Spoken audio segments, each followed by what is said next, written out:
It was nearly 6 in the morning when the glass doors of Everstone Holdings slid open, revealing the polished marble lobby that gleamed under soft golden lights. The building was quiet, still half asleep save for the rhythmic squeak of a mop moving across the floor.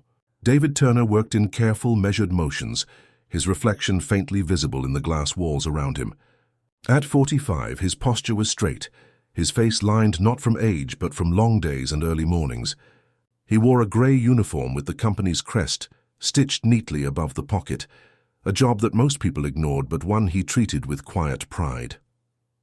Everstone Holdings wasn't just any company. It was a billion-dollar empire, investments, real estate and energy sectors under one roof.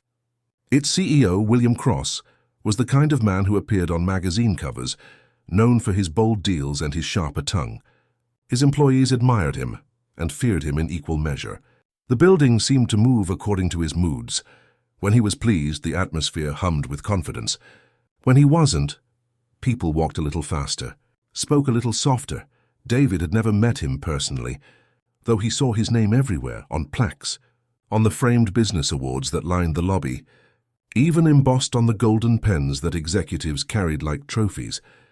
Every morning David cleaned those glass cases, polished those awards, and sometimes read the words printed on the certificates just to remind himself how success was measured in this world. That morning, as he was cleaning the reception desk, he heard the elevator doors open earlier than usual. He looked up to see William Cross himself stepping out, phone pressed to his ear, voice sharp. "I don't care what Tokyo said," he snapped. "We have one shot at this merger. If the translation messes up again, we lose it." He ended the call abruptly, his expression tight. When his gaze fell on David, he paused as if momentarily surprised that someone was already there. "So you start early," he said, adjusting his cufflinks. "Yes, sir," David replied, his voice calm. "Always have." Cross gave a quick, polite nod before walking toward the conference room, but as he reached for the door, he stopped. "What's your name?" "David Turner, sir." "David," the billionaire repeated, glancing around the spotless lobby. "Looks good in here. Cleaner than usual." "Thank you, sir," David said simply. Cross nodded again but seemed distracted. His assistant, Melissa, rushed in moments later, a tablet in her hand. "The translators stuck in traffic," she said breathlessly. "They're still 20 minutes out." "Unbelievable," Cross muttered. "They're supposed to start the meeting at 7 sharp." "Sir, the Japanese delegation just arrived downstairs," Melissa added nervously. "They're on their way up." Cross ran a hand through his hair. "Great. $1 billion deal on the line and no one speaks the language." David looked up briefly. "Japanese, sir?" Cross turned toward him, half amused by the intrusion. "Yes, you wouldn't happen to know Japanese, would you?" His tone was light, almost teasing. David hesitated for a fraction of a second before replying. "A little," he said.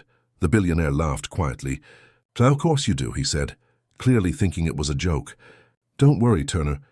I'll have you running the company next if you can get through this meeting for me." David gave a small smile, saying nothing. Moments later, the elevator doors opened again, and 3 men in dark suits stepped out, bowing politely. They were accompanied by an interpreter from the delegation's side, but Cross's assistant immediately realized that the translator she'd been expecting was still missing. The introductions began awkwardly.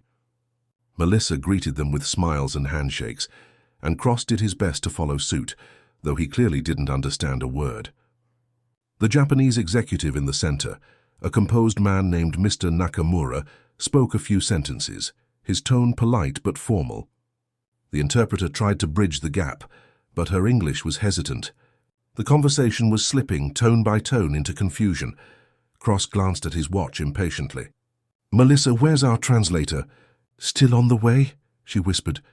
Cross muttered something under his breath and looked at the clock again. Then, from across the room, David spoke softly. "He said they're honored to be here early, sir, but they'd like to confirm the terms from last night's draft before proceeding." Everyone turned toward him. For a moment, no one spoke. Cross frowned slightly, unsure if he'd heard correctly. "You understood that?" David nodded once. "Yes, sir.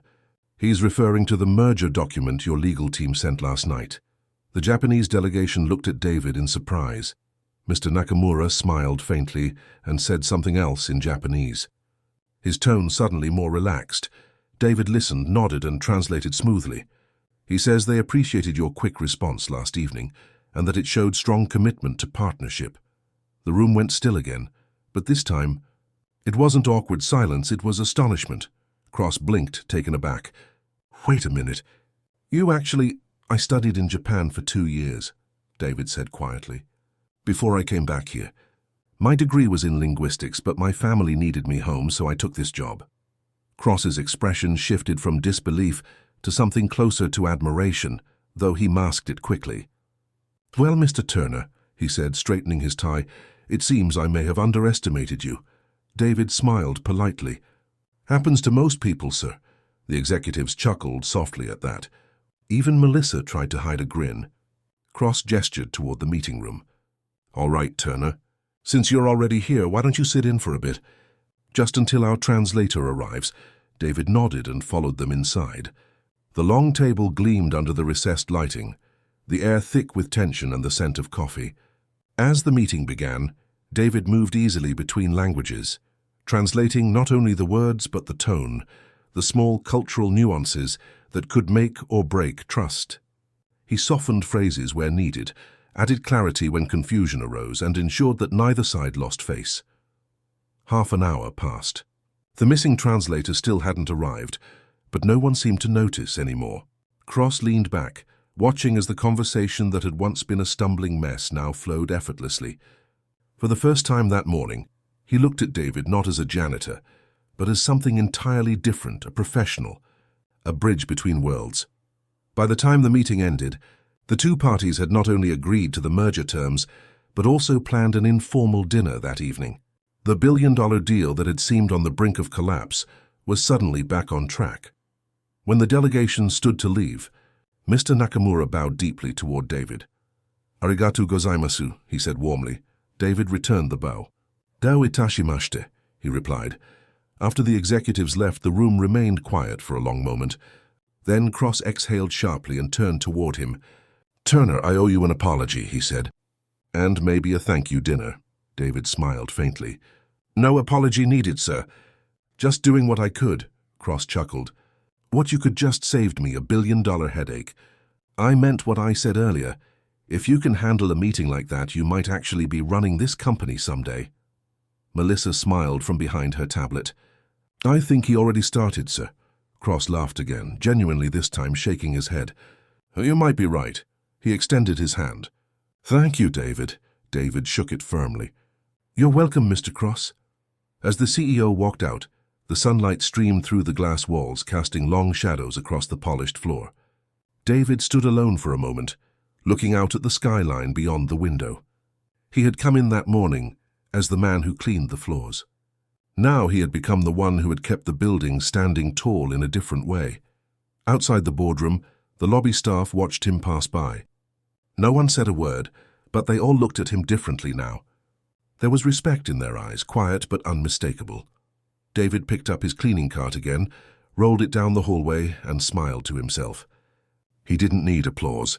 He just needed the knowledge that when the moment came, he'd done the right thing, and proved that sometimes the smartest person in the room wasn't wearing a suit at all.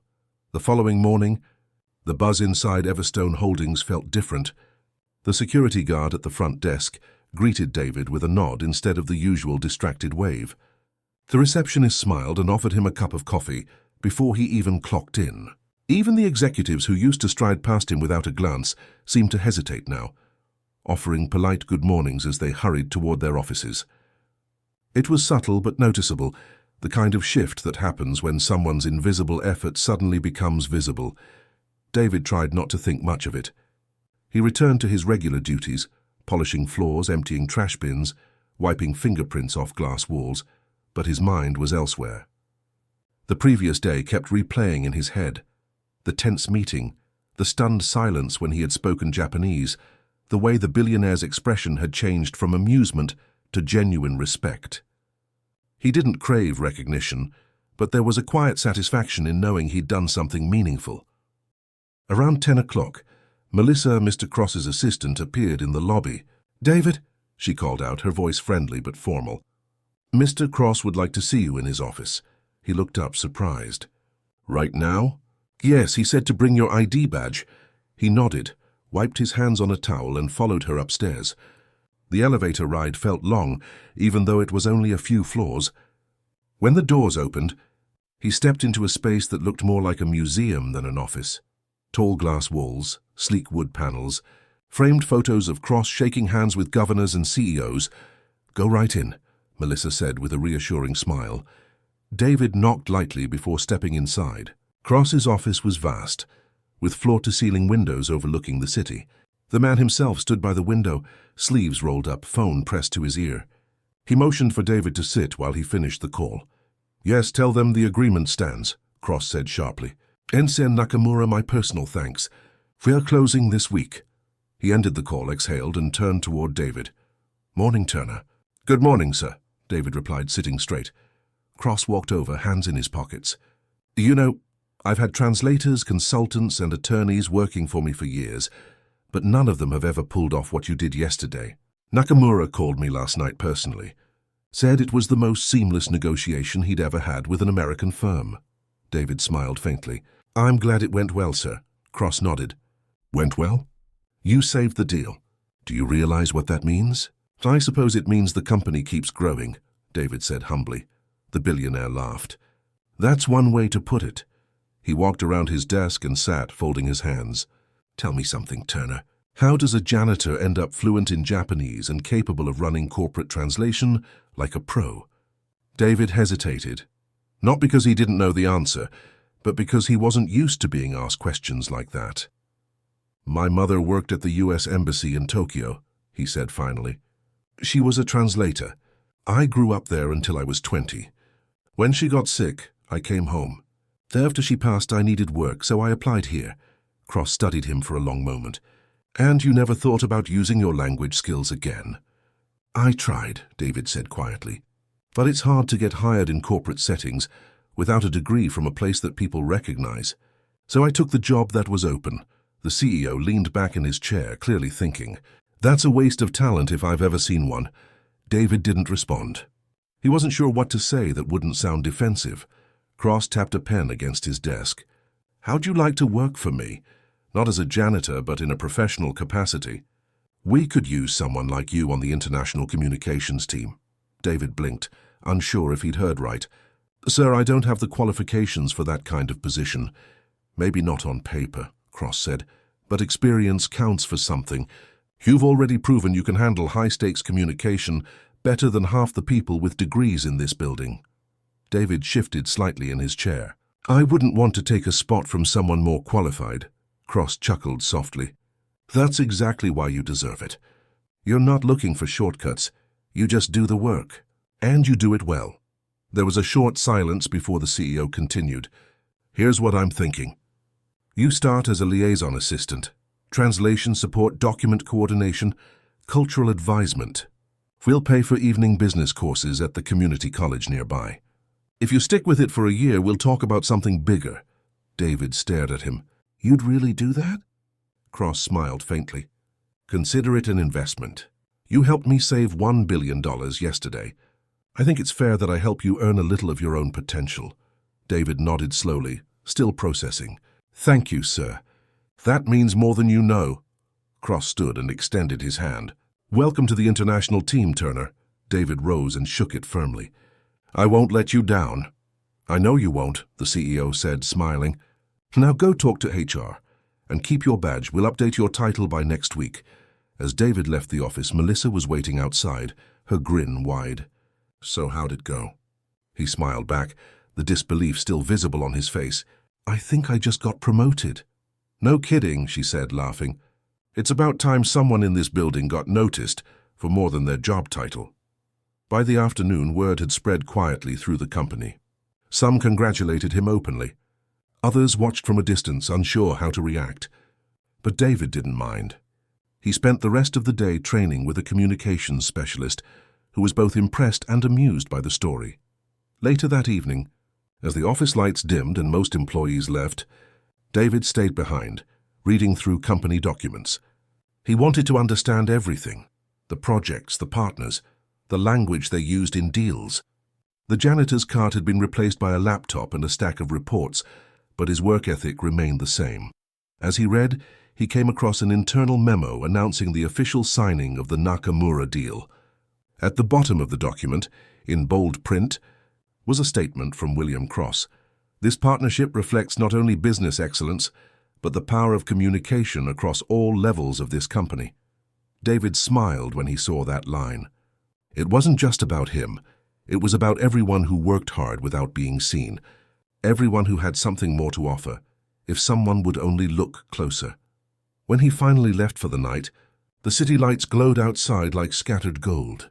He paused by the lobby doors, staring at the reflection of the Everstone Holdings logo in the glass. Just yesterday, he had walked through those doors with a mop. Today he was walking out with a future. And as he stepped into the cool evening air, he didn't feel like a man who'd been handed a favor. He felt like someone who had earned his place, quietly, honestly, and on his own terms. A week later, David's name appeared on the internal directory under a new title, Liaison Assistant, International Relations. The update was small and quiet, buried among new hires and transfers, but for him it felt like an entire chapter turning. His ID badge was the same color as before, but when he walked through the office now, people looked at him differently. The same employees who once handed him empty coffee cups now greeted him with respectful nods. He arrived early as always, still drawn to the quiet hum of the building before the rush began. Old habits died slowly. He brewed his own coffee, not from the executive machine upstairs, but from the small break room he'd always used. He liked the familiarity of it, the hum of the vending machine, the faint smell of cleaning supplies. Even after everything that had changed, he didn't want to forget where he'd started. By 8, the office began to fill with activity. Meetings were scheduled back to back, and the international communications floor buzzed with overlapping phone calls and video conferences. His new workstation sat near a large window overlooking the city. On his desk were 2 monitors, a notepad, and a slim company laptop, tools of a life he had once only watched from a distance. Melissa stopped by mid-morning with a friendly grin. "Look at you," she said. "No mop in sight." "How does it feel?" David smiled. "Strange, but good. Still getting used to the idea that people actually knock on my desk instead of walking past it." "You earned it," she said warmly. "Cross has been telling everyone that you're the reason the Nakamura deal went through. I don't think I've ever seen him give credit that easily." "That's kind of him," David replied modestly. "He doesn't do kind," she teased. "He does impressed. Big difference." They both laughed quietly before she left to handle her morning briefings. By noon, David was deep into translating an internal proposal for another potential partnership, this time with a German tech firm. He found himself lost in the rhythm of language, the precision it required, the balance between tone and meaning. Every word mattered, not just for clarity but for respect. He was reminded of something his mother used to say when she taught him translation. Language isn't about words. It's about trust. That trust was something David felt more deeply now. Every email he sent, every meeting he joined, carried an unspoken weight, the responsibility of representing the company that had once seen him as invisible. Later that afternoon, Cross called him up to his office again. The CEO looked different now, less guarded, almost informal. He was leaning against his desk, jacket off, sleeves rolled up. "Turner, got a minute?" "Of course, sir," David said, stepping in. "I've got another favor to ask," Cross said, gesturing for him to sit. "Remember the Nakamura deal? We're hosting their team here next week for the official signing event. It's going to be televised. I want you there to assist with communication." "Of course," David replied. "Do you want me translating again?" "Partly, yes. But more than that, I want you on the front line, coordinating everything from cultural formalities to the flow of conversation." "They trust you now." "Frankly, so do I," David nodded slowly, realizing the magnitude of what the CEO was saying. "I'll do my best, sir." "I know you will," Cross said. "Jan Turner, no need for sir every other sentence. You're part of the team now," David smiled. "Habit, I guess." Cross chuckled. "Keep the work ethic, but lose the formality when you can. You've earned your place here." As David stood to leave, Cross added, "By the way, the board wants to meet you during the signing event. Just be ready. They'll want to hear the story firsthand." That made him pause. "The story?" "Yeah," Cross said, smiling faintly. The one about the janitor who saved $1 billion deal. It's already spreading through the business circuit. You're a bit of a legend now, David blinked. I didn't mean for any of that. I know, Cross said. That's why it matters. You didn't chase recognition. It found you. People like that don't come around often. He left the office with a quiet sense of disbelief. The story that had started with a laugh was now circulating through news networks and business journals. He wasn't comfortable being called a hero, but he couldn't deny that his life was changing in ways he had never expected. That evening, after everyone left, he stayed behind again, helping the cleaning crew empty trash bins. One of the younger janitors, a shy kid named Miguel, looked up and said, "Hey, Mr. Turner, you don't have to do that anymore."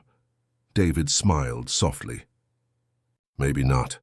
But I remember how heavy these bags can get," Miguel laughed. "You're still one of us. I'll always be one of us," David said, tying the bag closed. The next few days passed quickly. Preparations for the signing event were intense. Decor, media coordination, catering, even cultural etiquette.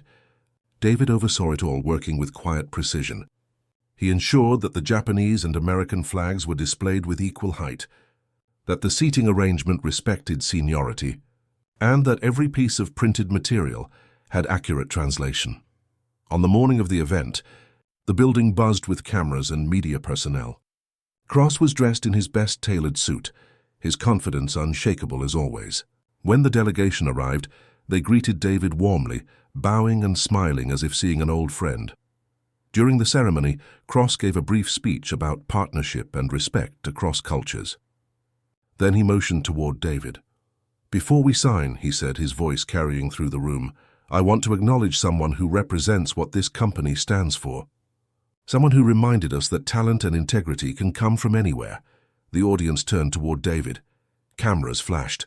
"This man," Cross continued, "stepped in when no one else could, bridged the gap when communication faltered, and made this entire partnership possible.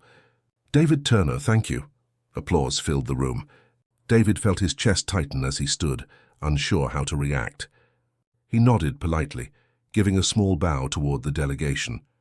Mr. Nakamura smiled and said something in Japanese that made the room murmur with appreciation. David translated softly.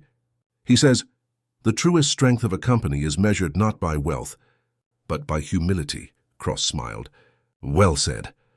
After the event, as the guests mingled and journalists interviewed the executives, David slipped away for a moment of quiet. He found himself standing by the same glass wall he used to clean every morning, looking out over the city skyline. His reflection stared back at him. Not the man who pushed a mop cart, but the one who had helped shape the company's future. Melissa found him there a few minutes later. "You okay?" she asked gently. "Yeah," he said. "Just thinking. About what? How funny life can be. 1 minute you're invisible. The next people act like you've always belonged." She smiled. "That's because you always did, David. It just took everyone else a little while to see it." He looked out at the city again, the sunlight glinting off the high-rises. "Maybe that's true," he said quietly.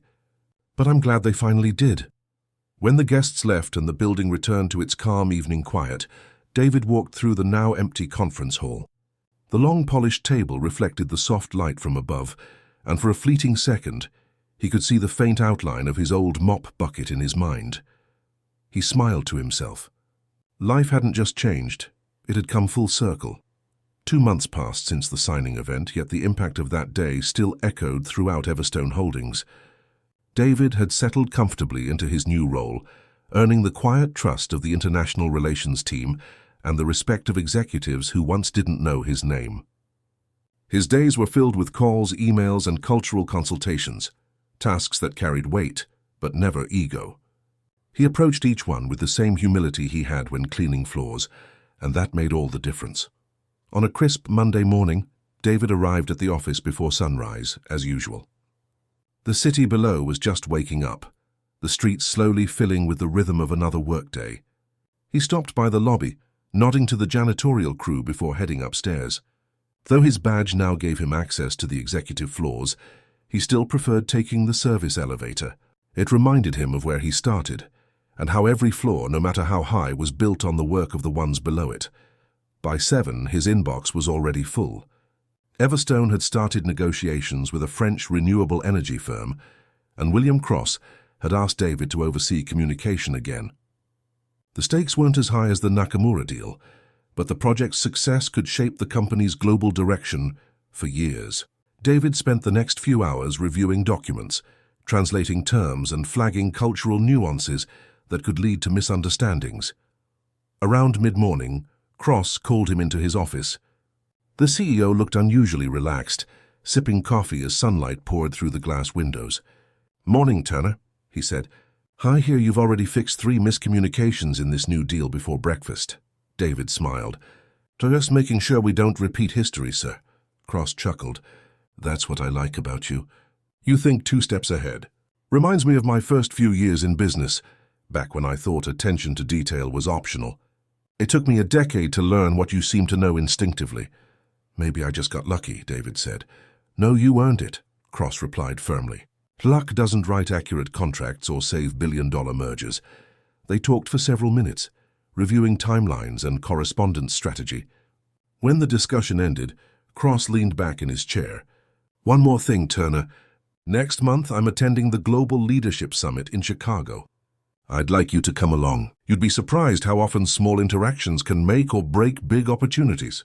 David hesitated. "Sir, that's a senior event. I wouldn't want to—" "Stop right there," Cross interrupted with a grin.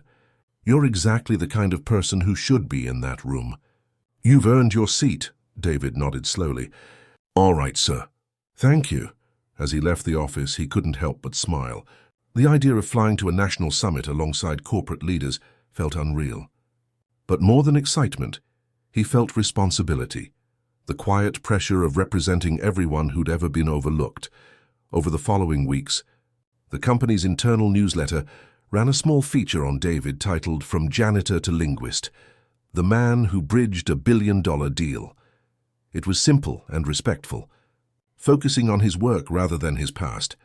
The story caught the attention of a local business journalist who requested an interview.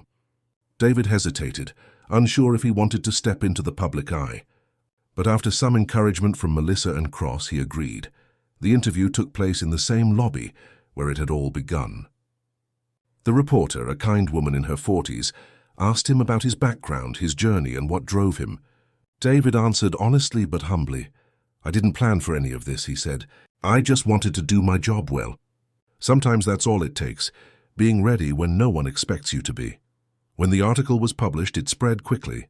Within days, other companies reached out to Cross, praising Everstone for recognizing internal talent. But for David, the best part wasn't the publicity. It was the messages he received from people he'd never met. One was from a janitor in another company who wrote, "You made me believe it's okay to dream again." Another came from a young student in Japan. "You helped my father's company find hope in American business." He read every message carefully, saving each one. The day of the summit arrived on a chilly Thursday. David traveled with Cross and Melissa, dressed in a crisp suit that fit him perfectly. The hotel ballroom was filled with executives, policymakers, and entrepreneurs. The air buzzed with ambition, but David carried himself with quiet confidence. During the event, Cross introduced him to several international partners. Each time he would say, "This is David Turner, the man who reminds me that every voice in a company matters." Some smiled politely, others expressed genuine curiosity, and a few even congratulated him for his story. Later that evening, after a panel discussion on global communication, David found himself standing by a coffee table, talking with a Japanese representative from Nakamura's company. The man smiled warmly and said, "In Japan we have a saying, a single candle can light 1,000 others. You were that candle for us." David bowed slightly, humbled. "Thank you. I was just doing my part." "Perhaps," the man said, "but sometimes one small action changes how people see an entire world." The words stayed with him long after the summit ended. On the flight home, while others slept, David stared out the window, the city lights far below looking like constellations scattered across the dark. He thought about his mother, and how she had once told him that language was a bridge between hearts. Maybe this was what she had meant, not the words themselves, but what they made possible.